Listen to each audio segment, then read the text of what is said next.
So hello guys, welcome back to my channel. और आज का ये वीडियो काफ़ी इंपॉर्टेंट होने वाला है क्योंकि आज हम बात करने वाले ऐसे टॉप 30 क्वेश्चंस जो पेपर में पूछे गए हैं, जो कि आधारित है भारतीय भाषा पर। हमारे देश में जितने भी भाषाएं बोली जाती है उन पे ऐसे 30 क्वेश्चन जो कि गवर्नमेंट एग्जाम में पूछे जा चुके हैं। तो सभी क्वेश्चंस के आंसर आज हम देखने वाले हैं और सभी क्वेश्चंस के आंसर अच्छी तरह से याद में रख ले, ताकि अगर पेपर में आते हैं तो आप इसका सही आंसर दे सको। चैनल पर नए होंगे तो सब्सक्राइब करना ना भूलें और बेल आइकन दबा दें, ताकि मैं ऐसे ही जीके की प्रैक्टिस करवाता रहूं। तो शुरुआत करते हैं आज के हमारे भारतीय भाषा पर आधारित ऐसे 30 क्वेश्चन जो कि काफ़ी इंपॉर्टेंट होने वाले हैं। 30 क्वेश्चंस की प्रैक्टिस आज हम कर लेते हैं। सबसे पहले हमारा प्रश्न है कि भारत के संविधान द्वारा कितनी भाषाएं स्वीकृत है, यानी कितनी भाषाओं को मान्यता है हमारे भारतीय संविधान के हिसाब से। इसका सही आंसर हो जाएगा ऑप्शन नंबर ए, 22 भाषाएं। ऐसी टोटल 22 भाषाएं जो भारत के संविधान के द्वारा स्वीकृत की गई है। अगला सवाल है, भारतीय भाषाओं को कितने प्रमुख वर्गों में बांटा गया है। क्वेश्चन इंपॉर्टेंट है और ये क्वेश्चन 2 से 3 बार पेपर में पूछा भी जा चुका है, क्योंकि आज हम यहाँ जितने भी प्रैक्टिस कर रहे हैं वो सभी क्वेश्चंस पेपर में आ चुके हैं। हमारा क्वेश्चन है कि भारतीय भाषाओं को कितने प्रमुख वर्गों में बांटा गया है। तो इसका राइट आंसर हो जाएगा ऑप्शन नंबर बी, 4 भाषा। टोटल 4 भाषा में उसे बांटा गया है, याद में रख लें। अगला सवाल है, भारत में सबसे कम बोला जाने वाला भाषा समूह कौन सा है। क्वेश्चन इंपॉर्टेंट है, एसएससी के पेपर में ये क्वेश्चन आया हुआ है। इसका राइट आंसर हो जाएगा ऑप्शन नंबर डी, चीनी तिब्बती। चीनी तिब्बती एक ऐसा भाषा समूह है जो सबसे कम बोला जाने वाला भाषा है, चीनी तिब्बती। अगला सवाल, ऑस्ट्रिक भाषा समूह की भाषाओं को बोलने वालों को क्या कहा जाता है। क्वेश्चन मोस्ट इंपॉर्टेंट है, यूपीएससी के पेपर में क्वेश्चन पूछा जा चुका है। इसका राइट आंसर हो जाएगा option number B, Nishad. Nishad एक ऑस्ट्रिच भाषा समूह है, जो ऑस्ट्रिच भाषा समूह बोलने वाले को निषाद कहा जाता है। अगला सवाल, द्रविड़ भाषाओं में सर्वाधिक बोली जाने वाली भाषा कौन सी है। क्वेश्चन इंपॉर्टेंट है और ये क्वेश्चन रेलवे में 2 मरतबा पूछा गया है। इसका राइट आंसर हो जाएगा ऑप्शन नंबर बी, तेलुगु भाषा। तेलुगु भाषा द्रविड़ भाषाओं में सर्वाधिक अधिक बोलने वाली भाषा है, तेलुगु। अगला सवाल, संस्कृत से सर्वाधिक प्रभावित द्रविड़ भाषा कौन सी है। क्वेश्चन इंपॉर्टेंट है और ये क्वेश्चन पूछा जा चुका है पेपर में। इसका राइट आंसर हो जाएगा ऑप्शन नंबर बी, तेलुगु भाषा। तेलुगु भाषा जो है वो संस्कृत भाषा से सर्वाधिक प्रभावित द्रविड़ भाषा है। और ये क्वेश्चन है कि तीसरे नंबर की सबसे ज़्यादा बोली जाने वाली जो भाषा है वो है तेलुगु भाषा ही है।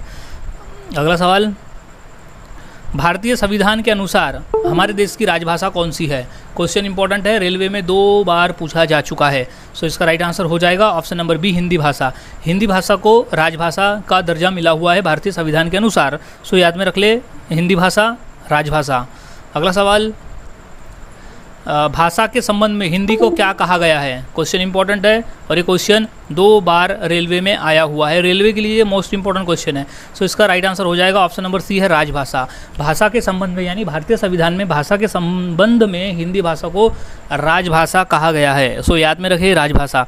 अगला सवाल है, मुगल काल में किस भाषा को रेख्ता कहा गया है। क्वेश्चन इंपॉर्टेंट है, आया हुआ यूपी पुलिस के एग्जाम में। इसका राइट आंसर हो जाएगा ऑप्शन नंबर ए, उर्दू भाषा। मुगल काल में उर्दू भाषा, वहाँ की जो मुगल काल की जो भाषा थी वो उर्दू भाषा थी, रेख्ता की भाषा कहा गया है। अगला सवाल है, दक्षिण भारत में सर्वाधिक प्राचीन भाषा कौन सी है। इसका राइट आंसर हो जाएगा ऑप्शन नंबर ए, तमिल भाषा। तमिल भाषा जो है वो दक्षिण भारत की सर्वाधिक प्राचीन भाषा है, तमिल भाषा। राइट, तमिल भाषा दक्षिण भारत की सर्वाधिक प्राचीन भाषा है।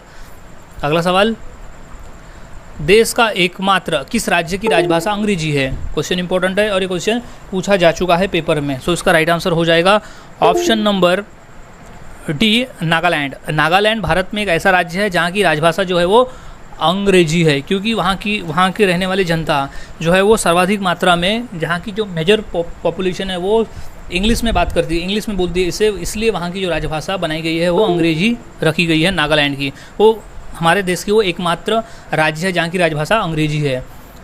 नेक्स्ट सवाल है, लक्षद्वीप समूह में मिलिकाय द्वीप की क्या भाषा है। क्वेश्चन आया हुआ है यूपीएससी के पेपर में। इसका जो राइट आंसर हो जाएगा वो है option number D, Mahul. Mahul एक भाषा है जो लक्षद्वीप समूह में मिनिकाय द्वीप की भाषा है, माहुल। याद में रख ले, माहुल। अगला सवाल है, भारत की किस प्रांत में कोंकणी भाषा बोली जाती है? क्वेश्चन इंपॉर्टेंट है और ये क्वेश्चन काफ़ी बार पेपर में पूछा गया है। सो इसका राइट आंसर हो जाएगा ऑप्शन नंबर बी, महाराष्ट्र और गोवा।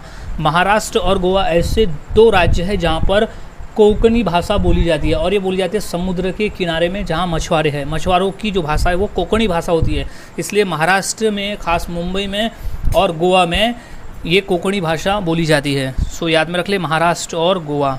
अगला सवाल है, केरल की राजकीय भाषा कौन सी है? क्वेश्चन इंपॉर्टेंट है और ये क्वेश्चन 2 बार पेपर में पूछा भी जा चुका है। सो इसका राइट आंसर हो जाएगा option number D, Malayalam. Malayalam भाषा जो है वो केरल राज्य की राजकीय भाषा है। ये पूछा गया था यूपी पुलिस के एग्जाम में। सो याद में रख ले आंसर को। अगला सवाल है, नागालैंड की राजकीय भाषा कौन सी है? क्वेश्चन 2 से 3 बार पेपर में पूछा जा चुका है। सो इसका राइट आंसर हो जाएगा ऑप्शन नंबर सी, अंग्रेजी। अंग्रेजी भाषा जो है नागालैंड की राजकीय भाषा है। क्यों? क्योंकि नागालैंड में जो रहने वाले लोग हैं वहाँ पर मेजॉरिटी में अंग्रेजी बोलते हैं, इसलिए वहाँ की जो राजभाषा है वो अंग्रेजी कर दी गई है। अगला सवाल है, आंध्र प्रदेश की राजकीय भाषा कौन सी है? क्वेश्चन 2 बार पूछा गया है पेपर में और ये आया हुआ है। सो इसे अच्छी तरह से याद में रख ले। आंध्र प्रदेश की जो भाषा है वो तेलुगु भाषा। वहाँ पर आंध्र प्रदेश में तेलुगु भाषा बड़े पैमाने पर बोला जाता है, काफ़ी लोगों द्वारा, यानी मेजॉरिटी द्वारा, इसलिए आंध्र प्रदेश की जो राजकीय भाषा रखी गई है वो तेलुगु भाषा रखी गई है। अगला सवाल है, निम्नलिखित भारतीय भाषाओं में कौन सी भाषा द्रविड़ भाषा की उत्पत्ति नहीं है? सो ये पूछा गया था एसएससी के पेपर में। सो इसका राइट आंसर हो जाएगा ऑप्शन नंबर डी, मराठी भाषा। मराठी भाषा जो है वो द्रविड़ भाषा की उत्पत्ति नहीं है। अगला सवाल, केंद्रीय भारतीय भाषा संस्थान कहाँ स्थित है? सो इसका राइट आंसर हो जाएगा ऑप्शन नंबर डी, मैसूर में। मैसूर में है केंद्रीय भारतीय भाषा संस्थान, स्थित है मैसूर में। सो राइट आंसर इज मैसूर। अगला सवाल है, दक्षिण भारत में हिंदी भाषा के क्षेत्र में किसने प्रचार प्रसार किया? सो राइट आंसर है ऑप्शन नंबर डी, सी, राजगोपालाचारी। राजगोपालाचारी ने दक्षिण भारत में हिंदी भाषा के क्षेत्र को प्रचार प्रसार किया, यानी वहाँ उसने फैलाया। अगला सवाल है, हिंदी के पश्चात भारत की दूसरी सबसे ज़्यादा बोली जाने वाली भाषा कौन सी है? क्वेश्चन इंपॉर्टेंट है क्योंकि क्वेश्चन पेपर में आया हुआ है। सो इसका राइट आंसर हो जाएगा option number C, Bangla. Bangla भाषा जो है वो हिंदी के बाद भारत देश में बोली जाने वाली सबसे बड़ी भाषा है, जो दूसरे नंबर पे आती है, जो सबसे ज़्यादा बोली जाती है हिंदी के बाद। अगला सवाल, कौन सी भाषा ऑस्ट्रिक समूह से संबंधित है? सो इसका जो राइट आंसर हो जाएगा वो है ऑप्शन नंबर बी, खासी। खासी एक ऐसी ऑस्ट्रिक समूह में बैठती है, खासी भाषा। अगला सवाल, कौन सी भाषा देव भाषा है? कौन सी भाषा देव भाषा है? सो इसका राइट आंसर हो जाएगा ऑप्शन नंबर सी, संस्कृत भाषा। संस्कृत भाषा जो है वो देव भाषा है, और भारत की जो सबसे प्राचीन भाषा है वो भी संस्कृत है। ये भी क्वेश्चन कई बार पेपर में पूछा गया है कि भारत की सबसे प्राचीन भाषा कौन सी है?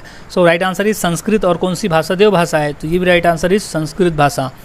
अगला सवाल, चोल शासकों की भाषा क्या थी? क्वेश्चन आया हुआ है रेलवे में 2 बार ये प्रश्न। सो राइट आंसर हो जाएगा ऑप्शन नंबर बी, तमिल भाषा। तमिल भाषा जो थी वो चोल शासकों की भाषा थी, याद में रखे, तमिल भाषा। अगला सवाल है,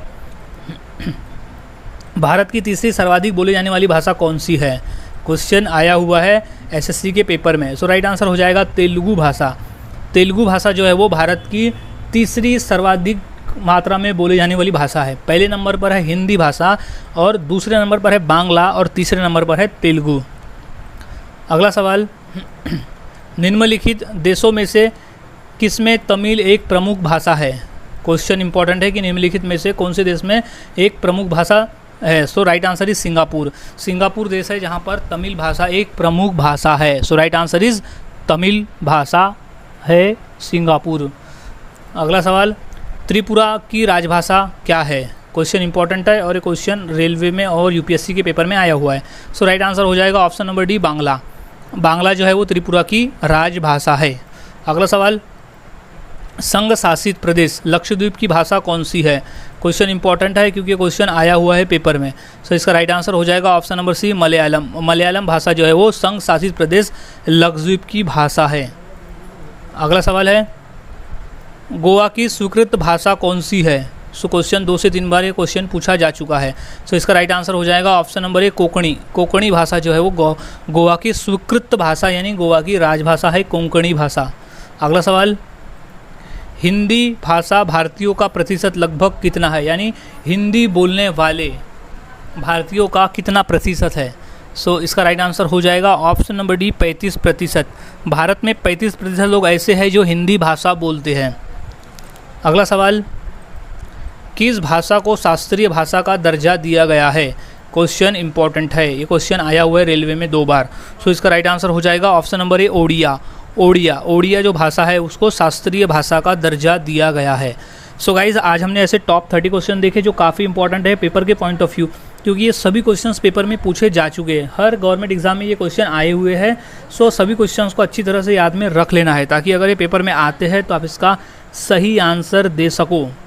मिलता हूँ और ऐसे नए टॉपिक पर जीके लेकर अगले वीडियो में। तब तक के लिए चैनल के साथ बने रहे, वीडियोज़ को देखते रहे और जीके की प्रैक्टिस करते रहे।